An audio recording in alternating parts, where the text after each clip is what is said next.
कर्म का प्रभाव किस किस तरीके से पड़ता है और पूर्व जन्म का कर्म, इसका अर्थ क्या है, आज हम ये जानेंगे। हम अपने माँ बाप का भी कर्म का फल भोगते हैं, अच्छा हो या बुरा। पूर्व जन्म का अर्थ यही है कि जन्म जन्म से आया एकत्रित हुआ कर्म का फल। युगों युगों से हमारा पुरखा, उनके संस्कार ही हमें आ रहा है। पीढ़ी के पीढ़ी वे अपना संस्कार छोड़ते ही जाते हैं और पीढ़ी के पीढ़ी परिवर्तन भी होता ही जाता है। जिसने इस रहस्य को जान लिया वे मन के बंधन से, संचित संस्कार के बंधन से मुक्त हो जाते हैं और जिसने नहीं जाना वे मन की और शरीर की बंधन में पड़े रहते हैं। पुराने संस्कार कभी छूटते नहीं। जैसे परदादा परदादी, दादा दादी, माता पिता होते हुए हम में भी वही संस्कार है। उनका भी कर्म का प्रभाव हमें पड़ता है। हम ऐसा सुनते हैं कि आपका अभी का कर्म नहीं है, आपका पूर्व जन्म का कर्म का फल है। पूर्व जन्म का अर्थ यहाँ नहीं है कि आपने पहले जन्म लिया और आपने कर्म एकत्रित करके रखा है और वही कर्म का फल आप अभी भोग रहे हैं। ऐसा नहीं है। पीढ़ी के पीढ़ी हम अपनी पुरखों से ही संस्कार लेते आ रहे हैं। कई कर्म उन्होंने किया पर उनको उनके कर्म का फल नहीं मिला, तो वह कर्म का फल हमें मिलेगा। हम यहाँ तो कहते हैं कि स्वस्थ माता पिता होंगे, अच्छे विचार वाले होंगे, अच्छे कर्म करने वाले होंगे तो एक अच्छा संतान का जन्म होगा। पर सब उसकी माता पिता को ही देखने से नहीं होगा। उनके आगे वाला पीढ़ी रोगी थे, दुर्बल थे, बुरे कर्म किए थे तो उनका भी कर्म का प्रभाव उनमें पड़ सकता है। जैसे हम कोई बिजनेस करते हैं तो शुरुआत के दिन में बहुत मेहनत करना पड़ता है, बहुत दिक्कतें भी झेलना पड़ सकता है। उस समय इतना पैसा भी नहीं आ रहा होता है और बिजनेस हमने समय के मांग के अनुसार किया तो धीरे धीरे जितना समय बीतता जाएगा उतना ही अच्छा और उतना ही ज्यादा इनकम होती ही जाएगी। 5 साल, 10 साल, 15 साल, 20 साल कोई जल्द ही उस कर्म का फल दे देता है और कोई थोड़ा देर से देता है। कोई कुछ साल के बाद अच्छा होकर फिर डाउन हो जाता है। कोई बढ़ता ही जाता है समय के साथ साथ। ऐसे ही किसी किसी का कर्म का प्रभाव एक लंबा पीढ़ी तक प्रभाव डालता है। किसी किसी का कर्म का प्रभाव अपने में ही खत्म हो जाता है और किसी किसी का कर्म का प्रभाव 1-2 पीढ़ी तक रहता है। कोई बस बिजनेस शुरू ही करते हैं, फिर कुछ समय के बाद उनका देहांत हो जाता है। फिर उस कर्म का फल वे नहीं भोग पाए। फिर उस कर्म का फल उनका आने वाला पीढ़ी भोगता है।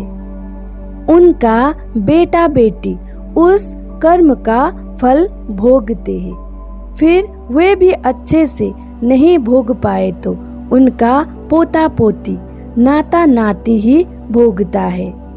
उन्होंने जब बिजनेस शुरू किया था तो उनका बेटे का भी उम्र थोड़ा ज्यादा ही हुआ हो और वह बिजनेस अच्छे से चला तो उसका बेटा ही इसका भरपूर आनंद भोग कर पाएगा। पर ऐसे वैसे ठीक ठाक चलते चलते जब उसका भी बेटे का बारी आता है तब वहाँ अच्छे से चलने लगा तो उसका आनंद भोग पोता पोती नाता नाती भी उठा पाएगा। वैसे ही हमारा पुरखा बुरा कर्म करते हैं तो उनका भी कर्म का फल हमको भोगना ही पड़ता है। कोई कोई कर्म का प्रभाव बस बेटा बेटी तक ही खत्म हो जाता है, फिर उन्होंने नया अच्छा कर्म शुरू किया तो फिर नाता नाती पोता पोती तक उनके कर्म का प्रभाव ज्यादा नहीं पड़ेगा, पर कुछ प्रभाव तो पड़ेगा ही। यहाँ कर्म का प्रभाव बाहरी तल पर भी पड़ेगा और भीतरी तल पर भी पड़ेगा। जो दिखाई पड़ रहा है वहाँ भी पड़ेगा और जो दिखाई नहीं पड़ता है वहाँ भी पड़ेगा। यहाँ कुछ तो बस मैंने उदाहरण के तौर पर दिया हूँ। स्वस्थ होना, रोगी होना यहाँ हमारी पीढ़ी से भी आता है और अभी हम कैसे जी रहे हैं, कैसे खा रहे हैं, अभी का हमारा कर्म और हम कैसे वातावरण में सांस ले रहे हैं यहाँ से भी होता है। संचित कर्म भी चलता है और अभी का कर्म भी चलता है और अभी हम जो कर्म कर रहे हैं वहाँ भी संचित होकर उसका कर्म का फल बनता है। पुरखों का संचित कर्म का फल हमारा अपने संचित कर्म का फल और अभी का कर्म का फल सब हम भुगत रहे होते हैं और अभी जो हम कर्म कर रहे हैं उसका फल फिर संचित होता ही जाता है। कुछ हमें मिल रहा होता है और कुछ संचित होता ही जाता है। जैसे हम जॉब करते हैं, बिजनेस करते हैं तो उसका वेतन तो हमें मिलता ही जाएगा, पर हम किस ढंग से जीते हैं, हमारा व्यवहार कैसा है, हमारा मन कैसा है, फिर कितनी ईमानदारी से जीते हैं, कितनी सच्चाई से जीते हैं, यह सब कर्म का फल संचित होता जाएगा। एक तो बाहर दिखाई पड़ने वाला कर्म, एक बाहर दिखाई ना पड़ने वाला कर्म। अच्छे संचित कर्म का प्रभाव आप पर नहीं है तो ऐसा नहीं कि आपका कुछ अच्छा होगा ही नहीं। आपका अभी का कर्म आपका संचित कर्म का प्रभाव को काट सकता है। उसके लिए आपको अभी का कर्म बहुत मजबूत बनाना होगा। लंबे समय तक संघर्ष, मेहनत, सीखना, सच्चाई और ईमानदारी के साथ धैर्य को बनाए रखना। उस समय बहुत संघर्ष से गुजरना पड़ सकता है, बहुत मुसीबत आ सकता है, समय परीक्षा लेता है, पर उस संचित कर्म को काटना है तो उसको डट के मजबूती से खड़ा होना पड़ेगा। जो खड़ा हो पाता है वही आगे कुछ कर पाता है। जिसका पहले का अच्छे संचित कर्म भी ना हो फिर भी वहाँ कुछ अच्छा, कुछ अलग, कुछ बड़ा कर सकता है। थोड़ा बहुत संचित कर्म बाधा भी होगा तो उसको वहाँ काट सकता है। हम पितृ ऋण का भी बात करते हैं, जैसे जन्म लेना ही एक ऋण है।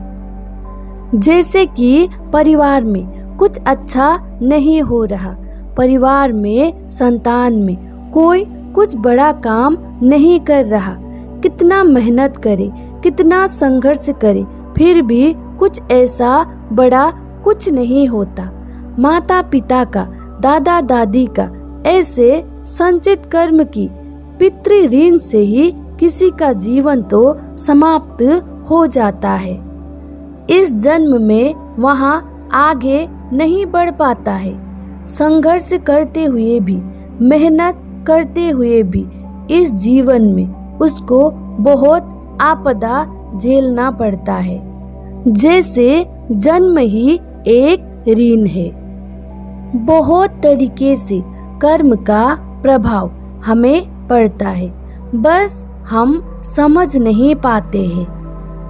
कम मेहनत करके अभी हमारा जिंदगी अच्छे से चल रहा है, हमारे पास सब सुख सुविधा है, सब कुछ अच्छे से हो रहा है, तो इसका मतलब यहाँ नहीं है कि अभी कुछ नहीं करोगे तो आगे भी ऐसा अच्छा होता ही जाएगा। ऐसा नहीं है।